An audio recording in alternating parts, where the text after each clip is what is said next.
اللہ الرحمن الرحیم۔ آج کا دور ایسا دور ہے جس میں جس شخص کو بظاہری طور پہ مال و منال، مال و زر اور شہرت دی گئی ہے، ہم اسے بظاہری طور پہ یہ گمان کر رہے ہوتے ہیں کہ بندہ دنیا کے لائف کے اندر بڑا خوش ہے، سکھی ہے، اور ہم بھی یہ تمنا کرتے ہیں کہ کاش اللہ تعالی ہمارے حال پہ بھی رحم فرما دے اور ہمارے حالات بھی اس جیسے کر دے اور ہمیں بھی اسی کی طرح سکھی بنا دے۔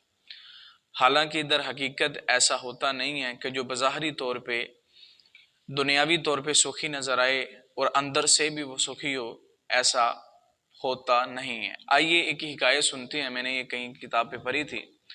اس کتاب میں یہ واقعہ لکھا کہ ایک شخص تھا، اس کی ملاقات حضرت خضر علیہ السلام سے ہوئی۔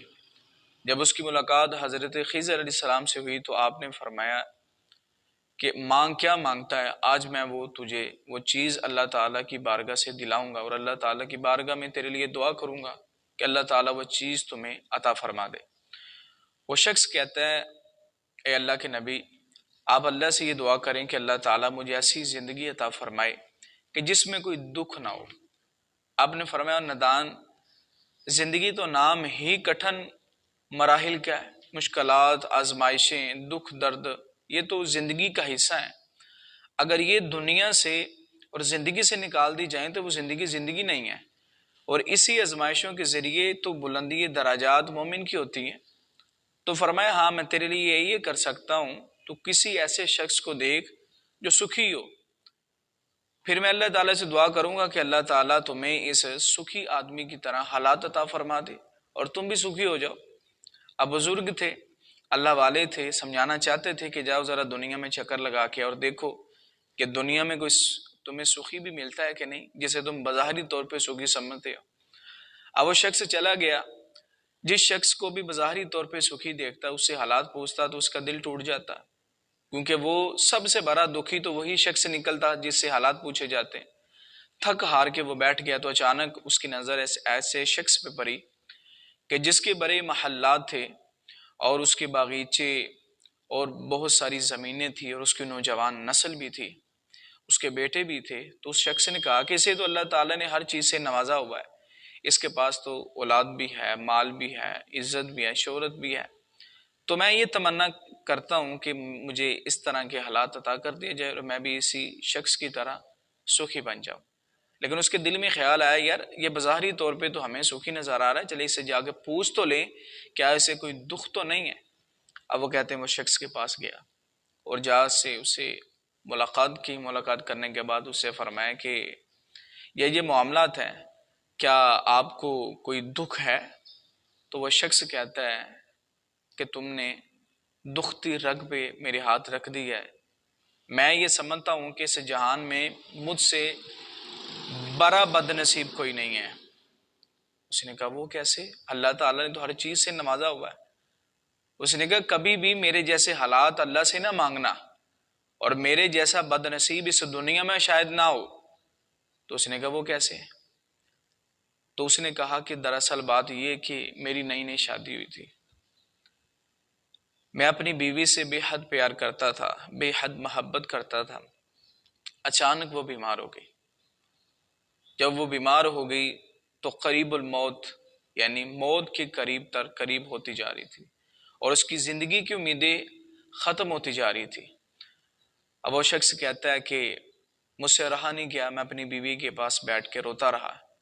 جب میری بیوی یہ سارے معاملات دیکھ رہی تھی، میرا رونا دھونا دیکھ رہی تھی، تو میری بیوی نے کہا کہ یہ جھوٹ موٹ کا رونا میرے سامنے نہ رو، میرے سامنے روتی ہو، میں اس دنیا سے چلی گئی تو تم دوسرا نکاح کر لو گے، دوسری عورت کو لے آؤ گے، پھر تمہاری زندگی خوشحالی کے ساتھ گزرے گی۔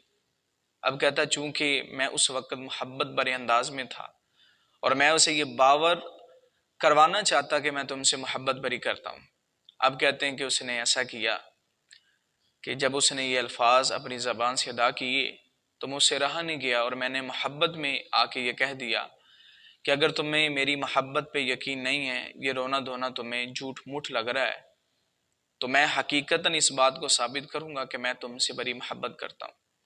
اس شخص نے اپنی مردانہ صلاحیت ختم کر دی۔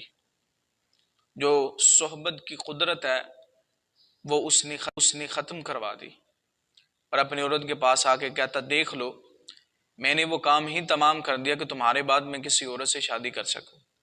اب اللہ کا کرنا کچھ ایسا ہوا، قدرت نے پلٹا کھایا، اللہ نے اس عورت کو صحت عطا فرما دی۔ جب اس عورت کو صحت عطا فرمائی تو عورت جب صحت مند ہوگی، جب اس نے دیکھا کہ میرا شوہر اس قابل نہیں ہے کہ وہ مجھے زندگی کا لطف دے سکے، تو وہ شخص کہتا ہے پھر میری اس وقت بے شرمی کی زندگی شروع ہوئی۔ میں اپنی آنکھوں سے اپنی اس بیوی کو جس سے میں محبت کرتا تھا، جس کے لیے میں نے اپنی مردانہ صلاحیت ختم کی، وہ میری عورت کسی دوسرے شخص کے ساتھ منہ کالا کرتی ہے۔ اب کہتا ہے مجھے یہ بتاؤ کہ جس کی عورت ایسی ہو اس سے بڑا بد نصیب کوئی ہو سکتا ہے؟ اور یہ جو تم بظاہری طور پہ میری طرف منسوب میرے بیٹوں کو دیکھ رہے ہو، جنہیں دنیا میرے بیٹے کہتی ہے، یہ در حقیقت میرے بیٹے نہیں ہیں۔ در حقیقت میں یہ اس شخص کے بیٹے ہیں کہ جس شخص نے میری عورت سے معاذ اللہ بدکاری کی ہے۔ تو اب میں تم سے پوچھتا ہوں، کیا مجھ سے بڑا بد نصیب کوئی شخص ہے؟ بظاہری طور پہ یہ مال و منال، یہ شہرت، یہ دولت تو ہے، لیکن مجھ سے بڑا بد نصیب کوئی نہیں ہے۔ تو اس سے یہ پتہ چلا کہ بندے کو حال میں اللہ تعالیٰ کی رضا پہ راضی رہنا چاہیے، اور اللہ نے جس حالت میں بھی انسان کو رکھا ہے اس میں اللہ کا کروڑ شکر کرنا چاہیے۔